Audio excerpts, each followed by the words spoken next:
साथियों, जब हम बच्चे की बात करते हैं तो हमें लगता है कि बच्चे के इर्द गिर्द जो कारक मौजूद हैं वही उसको सबसे ज़्यादा प्रभावित करते हैं।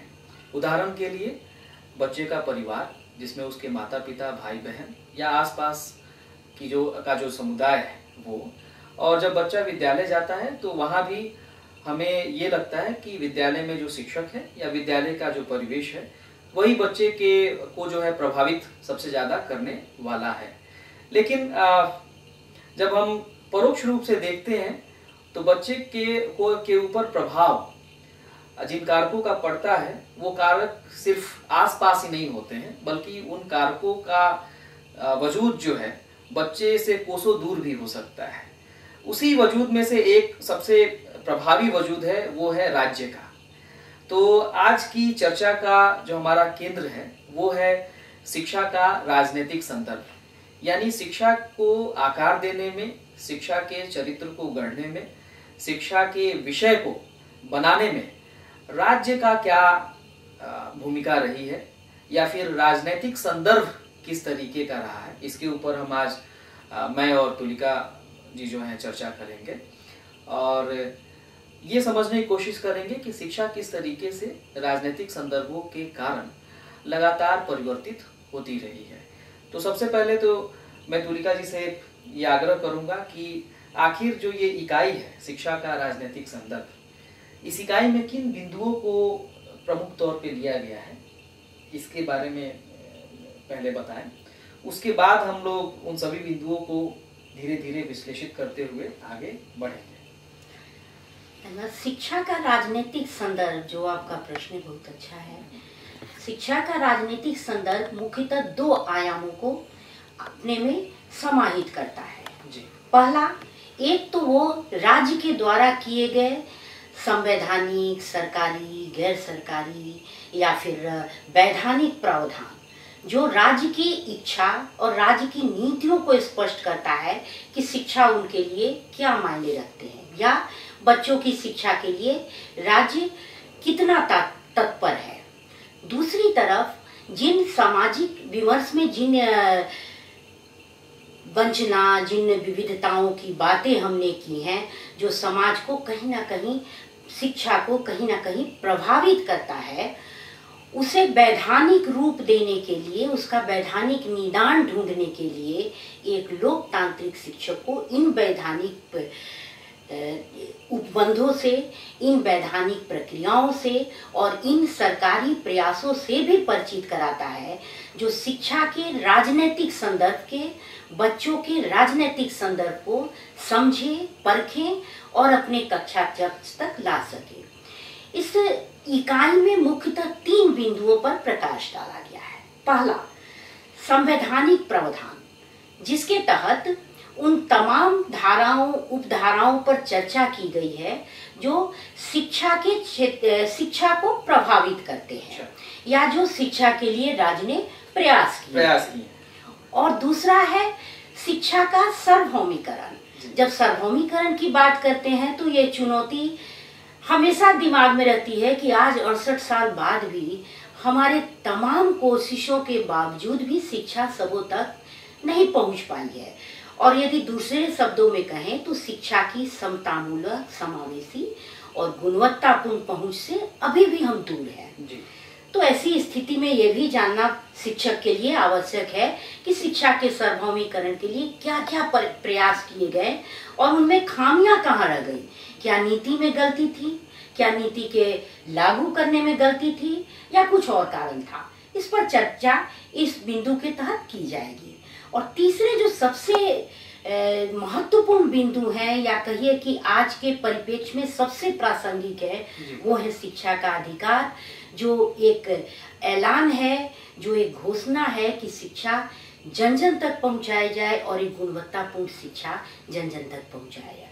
तो आज राजनीतिक संदर्भ के तहत हम इन्हीं 3 बिंदुओं पे चर्चा करेंगे और चर्चा को आगे बढ़ाएंगे, देखेंगे कि कैसे ये राजनीतिक संदर्भ हमारी शिक्षा को प्रभावित करते हैं और राज्य के रोल, राज्य की भूमिका इसमें कहाँ तक निर्धारित की जाती है, शिक्षक की भूमिका कहाँ उसमें जोड़ी जा सकती है। तो ये 3 प्रमुख बिंदु हैं जिन पे हम आज चर्चा करने वाले हैं।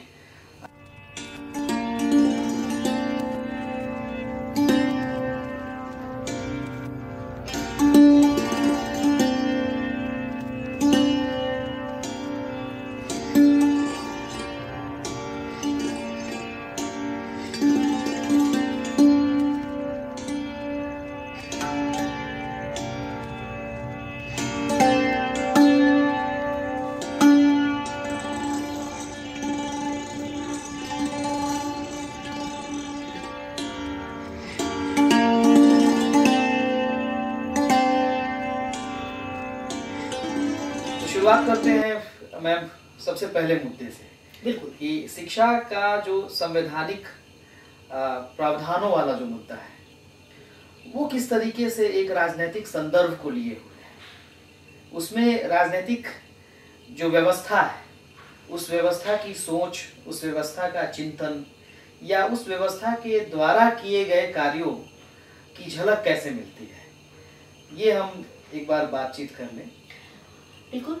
जब हम कोई डॉक्यूमेंट्स को, किसी दस्तावेज को पढ़ते हैं तो कालांतर में उस दस्तावेज के पीछे छिपी हुई बातें कहीं ना कहीं गौण पड़ जाती है और हम उस दस्तावेज को ही देखते हैं। यदि हम बात करें शिक्षा के राजनीतिक संदर्भ का, तो हमें याद है कि जब आजादी के बाद संविधान लागू हुआ तो धारा 45 के तहत शिक्षा को नीति निदेशक तत्वों में रखा गया, धारा 45 के तहत, और 14 वर्ष तक के बच्चों को 10 साल में मुफ्त और निःशुल्क शिक्षा अनिवार्य रूप से उपलब्ध कराने की बात कही गई। लेकिन इसके बावजूद यदि उसको एनालाइज करें तो सीधी सी बात है कि उन परिस्थितियों को एक बार ध्यान से देखना पड़ेगा। ये तो हम मानते हैं कि शिक्षा का अधिकार ऐसा अधिकार है जिसके लिए हमें अलग से राशि की जरूरत है और एक लंबी जमात उस समय अशिक्षित है जी। तो उस लंबी जमात को शिक्षित करने के लिए राशि बहुत ज्यादा उपलब्ध होती और उस समय हम देश के विभाजन से, युद्ध के खतरों से, आर्थिक, सामाजिक और स्वयं राजनीतिक संकट से गुजर रहे थे। तो वैसी स्थिति में इसे 10 सालों की मोहलत लेते हुए धारा 45 में डाला गया। इसका अर्थ ये नहीं है कि राज्य या हमारे देश की सरकार इसके लिए चिंतित नहीं थी या हमारे संविधान निर्माताओं का ध्यान उस पर नहीं गया था। उन्होंने इसके कुछ अंश का प्रावधान, यदि हम देखें धारा 23-24 को, तो शोषण के विरुद्ध अधिकार, जिसमें इन्होंने बाल संरक्षण की बात कही है और बच्चों को एक गरिमापूर्ण और प्रतिष्ठित जीवन जीने की बात कही है, उसमें भी शिक्षा की बात है। यदि गरिमापूर्ण जीवन की बात है, यदि उनको शोषण के विरुद्ध अधिकार दिया जाता है तो जाहिर है कि उनको शिक्षा से जोड़ना है। तो ये बात उसमें छुपी है या आप कहें कि अप्रत्यक्ष एजेंडा था कि शिक्षा को मौलिक अधिकार में कभी ना कभी लाया जाए, लेकिन ये बातें हम तक नहीं पहुंच पाई और हम संविधान को देखते हुए हमेशा इस बात की चर्चा होती रही कि भाई अगर शिक्षा सरकार के लिए इतना जरूरी थी तो हमने इसको नीति निदेशक तत्वों में क्यों डाला। और इसी के लिए लगातार विभिन्न सामाजिक संगठनों ने कोर्ट का सहारा लिया और बहुत से न्यायिक जजमेंट हम देख सकते हैं जो इन बातों की तरफ हमारा ध्यान आकृष्ट करते हैं। और अल्टीमेटली मैं बातें करूं उन्नी कृष्णन जजमेंट की, जिन्होंने शिक्षा के अधिकार को मौलिक अधिकार में जोड़ने की बात कही और शिक्षा को 21 क में मौलिक अधिकार के तरफ लाया गया। तो ये अलग अलग पर्सपेक्टिव्स हैं, अलग अलग परिप्रेक्ष्य, क्योंकि हम बातचीत कर रहे हैं शिक्षा के परिप्रेक्ष्य की, तो कोई एक परिप्रेक्ष्य हमारे लिए जो है पूरी तरीके से जो है मानने के लिए बाध्यकारी नहीं है, बल्कि हम कई परिप्रेक्ष्यों में इसको देखने की कोशिश करते हैं। तो हमारे प्रशिक्षु हैं या साधन सेवी भी हैं, जब उनसे ये कहा जाए कि वो संवैधानिक प्रावधानों को भी देखें शिक्षा के को लेकर के कि आखिर संविधान ने शिक्षा को कैसे समझा, तो उसके अलग अलग परिप्रेक्ष्यों को ध्यान में रखते हुए उसका विश्लेषण करें। थोड़ी सी बात हमें उस प्रस्तावना के ऊपर करनी होगी, क्योंकि वही एक हमारा विजन है पूरे समाज को और देश के समाज को आगे ले जाने का, और उस विजन को ही हमारी शिक्षा व्यवस्था जो है आगे बढ़ाने का कार्य करती है। तो उन प्रावधानों में शिक्षा को कैसे सबसे ऊपर रखा गया और शिक्षा को एक माध्यम के रूप में गढ़ा गया, इसकी चर्चा जो है हम लोग कर रहे हैं। जिस उद्देशिका की बात हम कर रहे हैं, हम उसकी शुरुआत ही में देखें तो हमारी उद्देशिका के पहले शब्द समूह हम भारत के लोग स्पष्ट ऐलान करता है, स्पष्ट घोषणा करता है कि हम भारत एक अखंड भारत है जिसमें हम की कल्पना है, हम अलग नहीं हो सकता है। 5 उंगलियां अलग होती हैं लेकिन आप मुट्ठी बांध लीजिए तो ये मुठियां एक हो जाती हैं। तो आप चाहे किसी जाति के हों, किसी क्षेत्र के हों, किसी भाषा के हों, किसी भी आर्थिक परिस्थिति के हों, लिंग के हों, हम हैं। और भारत में रहने वाले सभी नागरिकों को समान अधिकार है। इसके साथ यदि ही उद्देशिका के साथ ही बढ़ते हैं तो उसमें अभिव्यक्ति की बात कही गई है, उसमें न्यायिक समानता की बात कही गई है, उसमें बंधुत्व की बात करती है, जो उन संपूर्ण लोकतांत्रिक राष्ट्रीय मूल्यों को समाहित करता है जो हमारा राष्ट्रीय लक्ष्य भी है और आज भी वो हमारा राष्ट्रीय लक्ष्य है। जब हम समानता की बात करते हैं, हम स्वतंत्रता की बात करते हैं, तो जाहिर है कि एक समता मूलक समाज की कल्पना करते हैं और ये शिक्षा के ही आधार है, शिक्षा से अलग नहीं है चंदन जी। लेकिन जब हम संवैधानिक प्रावधानों की बातचीत करते हैं तो उसमें और जब हम प्रस्तावना की बातचीत कर रहे हैं तो इसमें दो शब्द हैं, समानता और समता। और इन दो शब्दों के बारे में कई भ्रांतियां भी रहती हैं, कई कंफ्यूजन्स भी रहते हैं। तो मुझे लगता है कि इसको समझते हुए हम यदि देखें ये राजनीतिक संदर्भ से कैसे जुड़े हुए हैं और साथ ही शिक्षा के उद्देश्यों को भी इसमें कैसे शामिल किया गया है, तो हमारे प्रशिक्षुओं के लिए जो है लाभकारी रहेगा। तो थोड़ा इस समानता और समता शब्द जो है इसके ऊपर थोड़ा प्रकाश डालिए, ये है क्या? तो मैं छोटा सा उदाहरण से इसको स्पष्ट कर रही हूँ जो शायद आप तक पहुँच जाए। एक घर में यदि कोई बीमार है और हमारे उस घर में 4 लीटर दूध आता है, तो समानता के अधिकार के तहत जाहिर है कि सबको 1-1 लीटर मिलेगा जी। लेकिन मान लीजिए कि एक बहुत बीमार है और उसको ज्यादा की जरूरत है, तो उसकी आवश्यकता के अनुसार जब बंटवारा करते हैं तो ये समता मूलक हुआ। शिक्षा के क्षेत्र में आप इसको यूं जोड़ सकते हैं, मैं अपने प्रशिक्षुओं के लिए कहूंगी या लर्नर्स के लिए कहूंगी कि आमतौर पे जब कोई ऐसे प्रावधान आते हैं जैसे मूल रूप से आरक्षण के प्रावधान हैं या पिछड़े और अत्यंत पिछड़े वर्गों के लिए कोई प्रावधान आता है, तो एक हंगामा खड़ा हो जाता है कि भाई जब समानता की बात है तो उनको अलग से क्यों दिया। तो ये जाहिर है कि हमारे संविधान ने समानता की बात तो कही है, लेकिन उसका मूलाधार समता मूलक है, जो उसे उन वर्गों के लिए विशेष व्यवस्था करने का अधिकार देता है जिससे समाज का संतुलित विकास हो। यही कारण है समता और समानता के ये विशेष अंतर है। मुझे लगता है कि प्रशिक्षुओं तक ये बातें पहुंच जाएगी।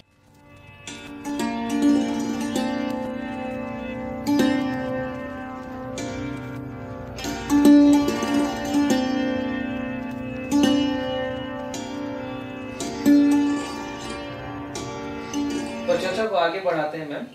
जो हमारा दूसरा बिंदु है शिक्षा का सार्वभौमिकरण, तो ये शब्द जो है सार्वभौमिकरण, सबसे पहले तो इसी को समझना होगा कि आखिर इस शब्द का आशय क्या है।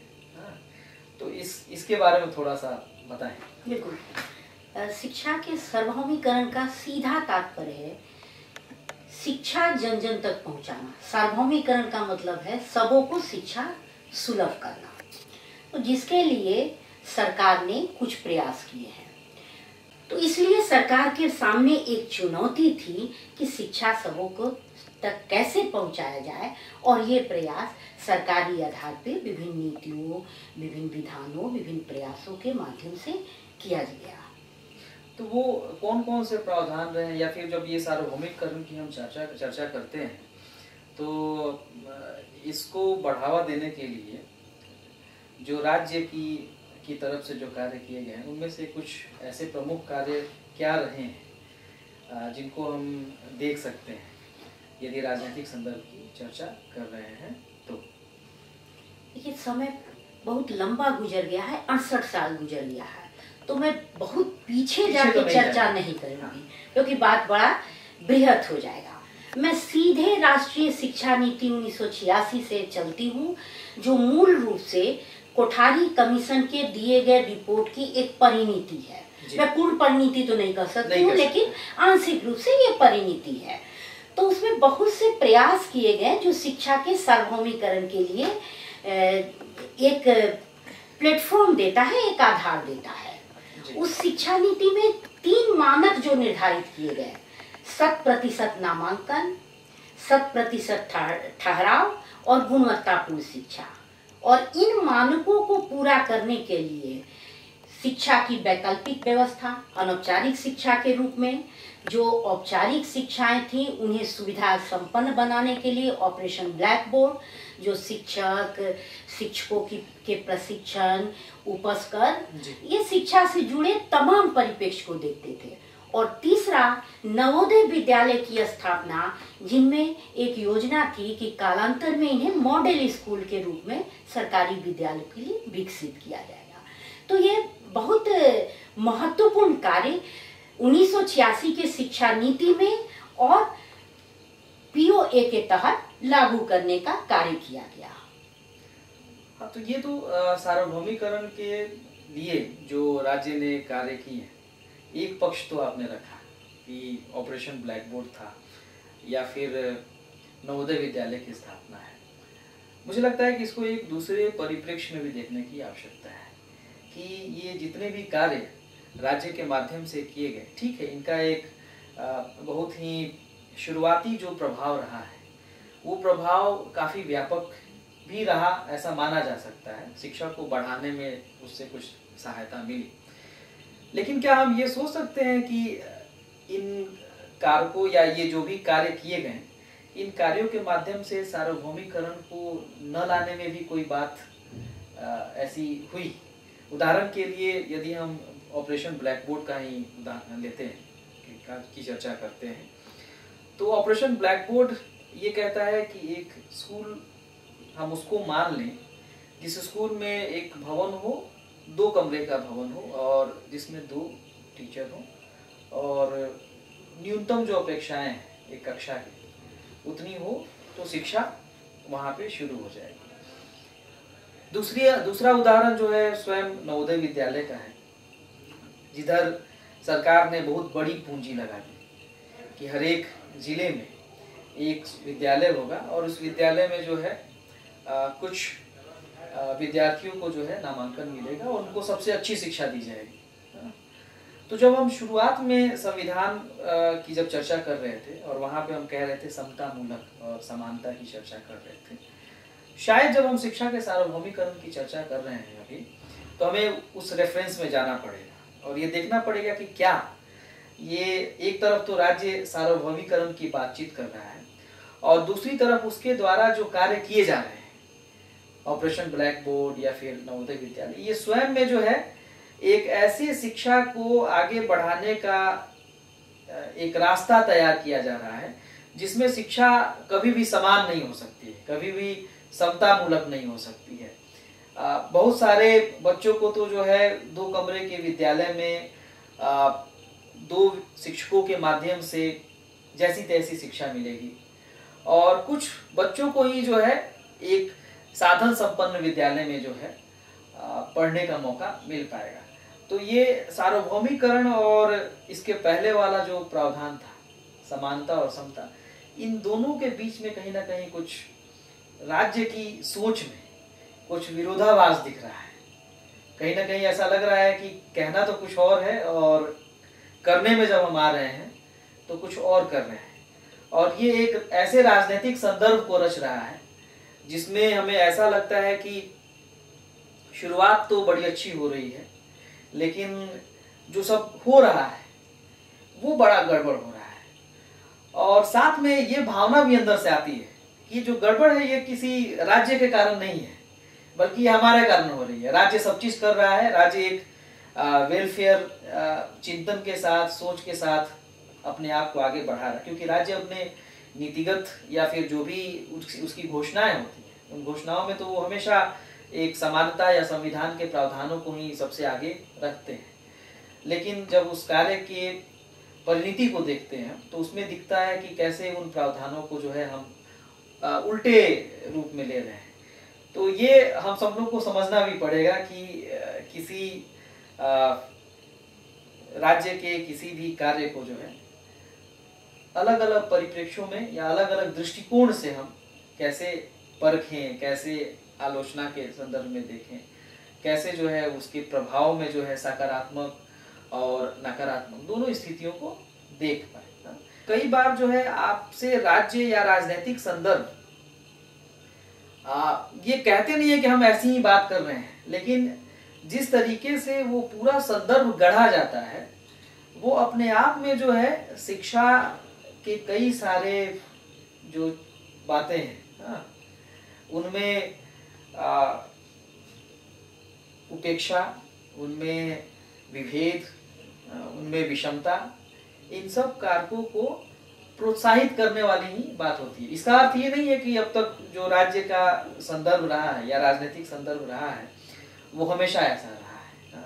मैं सिर्फ इस तरफ इशारा करता हूँ कि राज्य के जो कल्याणकारी जो संदर्भ रहे हैं शिक्षा को लेकर के, वो तो रहे ही हैं, संविधान उसका एक सबसे बेहतरीन उदाहरण है।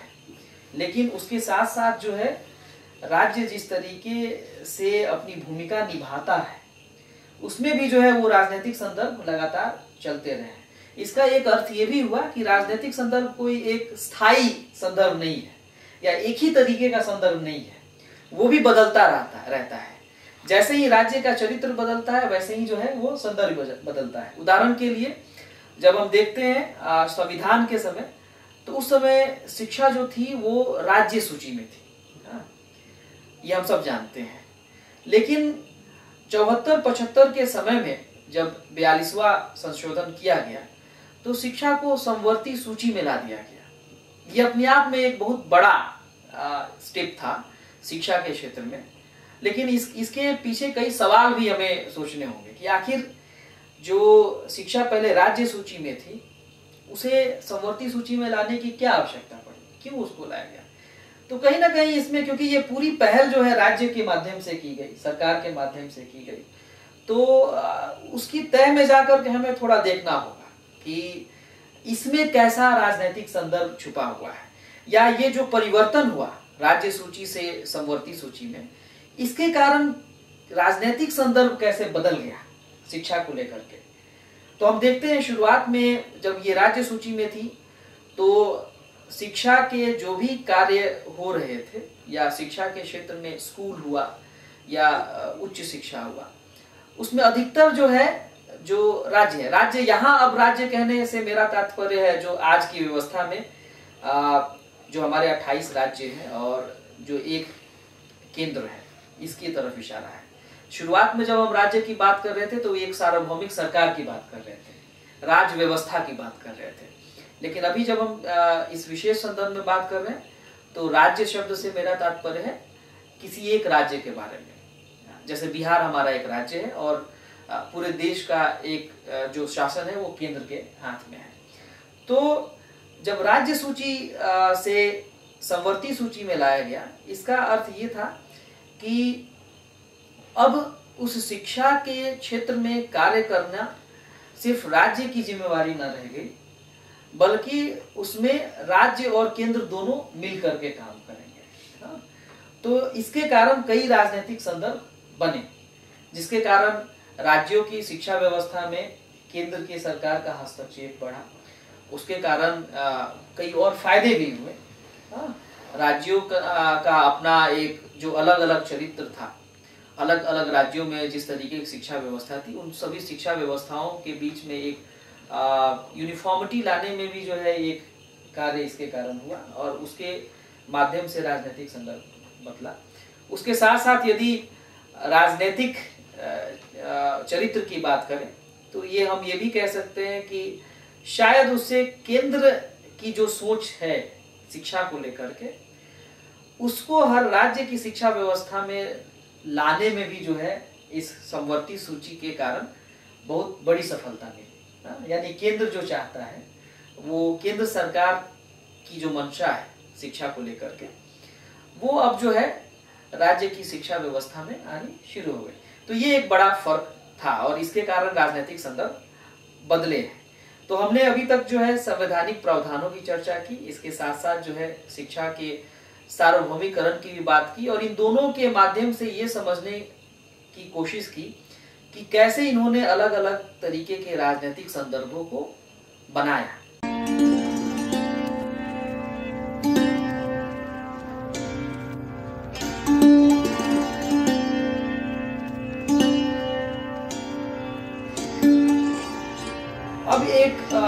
इसके बाद एक और महत्वपूर्ण बिंदु है शिक्षा के अधिकार का, कि आखिर इस शिक्षा के अधिकार के आने से जो है किस तरीके का राजनीतिक संदर्भ हम देखते हैं।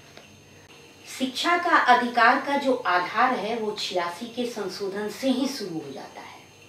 जो 86वां संशोधन के द्वारा हमने शिक्षा को मौलिक अधिकार से जोड़ा, वहीं से शिक्षा के अधिकार की पृष्ठभूमि बन जाती है।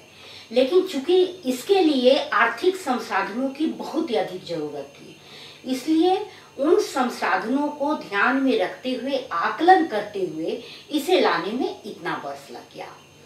शिक्षा का अधिकार उन तमाम बिंदुओं पर फोकस करता है जो शिक्षा को सामाजिक, आर्थिक और राजनीतिक परिप्रेक्ष्य में प्रस्फुटित करने के लिए आवश्यक है। जैसे कुछ इसके प्रावधान को मैं लूं, शिक्षा का अधिकार कहता है कि दंडात्मक प्रणाली को शिक्षण अधिगम प्रक्रिया से अलग रखना। अब तक की जो हमारी शैक्षणिक प्रक्रिया थी उसमें सीखने सिखाने का काम हमेशा लाठी से होता था और वो हम लोगों ने भी झेला है। लेकिन इनका कहना है कि नहीं, दंडात्मक प्रक्रिया से शिक्षा को दूर रखना है, और दंडात्मक प्रक्रिया को भी इन्होंने विस्तारित कर दिया। केवल लाठी से मारना, थप्पड़ मारना या कॉर्पोरल पनिशमेंट देना ही दंडात्मक प्रक्रिया नहीं है। उस बच्चे के मान प्रतिष्ठा का भी ध्यान रखना है, उसे कहीं कोई मानसिक कष्ट नहीं देना है, मानसिक तनाव नहीं देना है, या मानसिक रूप से प्रताड़ित नहीं करना है। तो एक बहुत अच्छी समझ है कि एक ऐसे मुक्त माहौल का निर्माण करना जिसमें बच्चा अपने ज्ञान का सृजन कर सके, जो हमारे शिक्षाई दस्तावेज बार बार कहते हैं, जो आज के परिप्रेक्ष्य में आवश्यक है। इससे थोड़ा आगे बढ़े तो आमतौर पे यह एक व्यवहारिक बात है कि यदि एक वर्ग में एक शिक्षक है और बहुत से बच्चे हैं तो उनसे लोकतांत्रिक परिप्रेक्ष्य की अपेक्षा नहीं की जा सकती है। तो इन्होंने छात्र शिक्षक अनुपात को भी रख दिया। 30 बच्चों पर एक शिक्षक की व्यवस्था इन लोगों ने इस अधिकार के तहत किया गया, जिससे हर एक बच्चों तक अधिगम का काम किया जा सके और सीखने सिखाने की प्रक्रिया वर्ग कक्ष के अंतिम बेंच तक पहुंच सके। तो ये बहुत अच्छी शुरुआत है। साथ में इन्होंने कहा कि शिक्षा केवल पढ़ने पढ़ाने तक सीमित नहीं है, शिक्षा में गुणवत्तापूर्ण शिक्षा भी होना चाहिए। तो मैं पीछे चलूं, जिस समतामूलक 100% नामांकन, 100% ठहराव और 100% गुणवत्ता हमारी नीति में निहित थी 1986 के, उसको इस शिक्षा के अधिकार से सुदृढ़ करने का काम किया गया। अभी जो शिक्षा के अधिकार के बारे में जो आपने बातचीत की, वो राज्य के उस कल्याणकारी पक्ष को दर्शाता है जिसमें ऐसा लगता है कि उसने शिक्षा के अधिकार को लाने में बड़ी अहम भूमिका निभाई, जो कि हमें मानना पड़ेगा कि राज्य के कारण ही जो है ये शिक्षा का अधिकार जो है आज संभव हो पाया है, जिस भी स्थिति में है। लेकिन फिर मैं जो है इसमें एक और पहलू जो है जोड़ना चाहूँगा, क्योंकि ये जो विषय है जिसके ऊपर हम आज चर्चा करने वाले हैं, इसमें हमें लगातार अलग अलग परिप्रेक्ष्यों से एक ही घटना या एक ही परिघटना को देखने की कोशिश की जानी चाहिए। तो एक तो पक्ष आपने बताया कि शिक्षा के अधिकार के कारण जो है राज्य का एक कल्याणकारी चरित्र दिखता है और एक ऐसा राजनीतिक संदर्भ दिखाई प्रतीत होता है जिसमें लगता है कि शिक्षा जो है अब अधिकार बन गया है। लेकिन जब हम इसको आलोचनात्मक दृष्टिकोण में देखते हैं तो हमें कई बातों पर ध्यान देना होगा। एक तो पहली बात कि शिक्षा का अधिकार जिस स्वरूप में आया, क्या उसमें भी कोई ऐसी बात छुपी हुई है जो राज्य के उस चरित्र को भी दिखाता है जो समतामूलक या समानतामूलक नहीं है। एक दूसरी बात जो हमें समझनी होगी वो ये भी कि यदि शिक्षा के अधिकार को लाने में राज्य की भूमिका है तो वो उसे किस रूप में जो है क्रियान्वित कर रहा है। जो आपने चर्चा की कि 40 और 1 का रेशियो, यानी शिक्षक और विद्यार्थी अनुपात जो है, इसको भी हमें समझने की जरूरत है। जब वो कहते हैं कि 40 बच्चों पे 1 शिक्षक यहाँ तक तो ठीक है, लेकिन इसमें भी एक बात छुपी हुई है जो शायद शिक्षा के अधिकार को अलग अलग तरीके से समझने में मदद करता है। वो ये है कि मान लीजिए 40 बच्चे ही हैं एक विद्यालय में, लेकिन वो अलग अलग कक्षाओं में है। 10 पहली कक्षा में है, 15 दूसरी कक्षा में है, 5 तीसरी कक्षा में है और बाकी बच्चे चौथी कक्षा में है। तो शिक्षा के अधिकार में ये बात बड़ी ही सफाई से छुपा ली गई है या पूरी तरीके से जो है नहीं कही गई है कि कक्षावार शिक्षकों की व्यवस्था हो। तो ये कुछ ऐसी बातें हैं जिन्हें हमें सिर्फ व्यवस्था के कारण नहीं छोड़ देना चाहिए कि ये तो शायद क्रियान्वयन की गलती है कि उन्होंने जो है 5 शिक्षकों की व्यवस्था नहीं कर पाए, बल्कि ये कहीं ना कहीं नीति या राज्य का जो बहुत बड़ा और व्यापक जो चरित्र है, जो स्वयं ये देखता है कि हाँ हमें कुछ असमानताओं को जो है लेके चलना है, और शायद उसके मन में भी ये पूरी तरीके से पैठ बनी हुई है इस बात की और इस सोच की कि शिक्षा का जो ये विषय है ये सबको एक समान मिल ही नहीं सकता है, अलग अलग स्कूलों की। इसलिए आप देखते हैं कि हमारे पास समान स्कूल नहीं है, तो हम समान शिक्षा की बात कैसे कर सकते हैं। और ये समान स्कूल की व्यवस्था करना, जिसकी चर्चा और जिसको बहुत ही पुरजोर तरीके से कोठारी आयोग ने उठाया था, उसको राज्य ने ठंडे बस्ते में डाल दिया।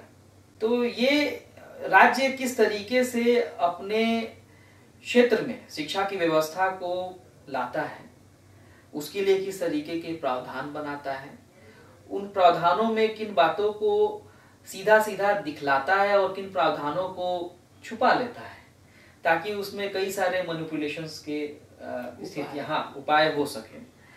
ये सब एक राजनीतिक संदर्भ को गढ़ते हैं और इन सब के कारण जो है जो शिक्षा का एक चरित्र है, जहाँ पे एक ही क्षेत्र में जो है प्राइवेट स्कूल्स भी अब आ गए हैं और आजकल तो जो है हम प्राइवेट स्कूल्स को ही जो है सबसे ज्यादा एक अच्छे शिक्षा का मानक समझते हैं कि प्राइवेट स्कूल ही ये शिक्षा दे सकते हैं, और सरकारी विद्यालयों की स्थिति धीरे धीरे जो है खराब होती गई है। तो ये प्रश्न हमेशा उठता रहेगा और ये प्रासंगिक भी है कि ऐसी स्थिति बनने में शिक्षा के राजनीतिक संदर्भ की क्या भूमिका रही है, और उस प्रश्न को लेते हुए ही जो है हमें शिक्षा के संवैधानिक प्रावधानों की, शिक्षा के सार्वभौमिकरण का या फिर शिक्षा के अधिकार अधिनियम की विवेचना करनी चाहिए। इसलिए इस पूरे इकाई में जो तुलिका मैम के द्वारा जो पर्सपेक्टिव्स रखे गए, जिन पर्सपेक्टिव्स के साथ मैंने भी कई पर्सपेक्टिव्स को जोड़ा, ये दोनों तरीके के पर्सपेक्टिव्स या परिप्रेक्ष्य महत्वपूर्ण है। किसी एक पर्सपेक्टिव से हम शिक्षा को पूरी तरीके से जो है नहीं समझ सकते हैं, और जब राजनीतिक संदर्भ की बातचीत की जाए तो इन दोनों पर्सपेक्टिव्स को रखना जरूरी है, इन दोनों पर्सपेक्टिव से चीजों को समझना जरूरी है, तभी एक विहंगम दृष्टिकोण जो है हमारे शिक्षकों में, प्रशिक्षुओं में आ सकता है। तो मुझे लगता है कि आज हम लोगों ने इस पूरे इकाई के जो महत्वपूर्ण बिंदु थे उनके ऊपर कुछ चर्चाओं को किया। वो चर्चाएं अपने आप में परिपूर्ण नहीं हो सकती क्योंकि उन बिंदुओं का प्रसार काफी व्यापक है, तो उसके लिए SLM से भी कई सारे बिंदुओं को आपको उठाना होगा और उनको पढ़ना होगा, समझना होगा।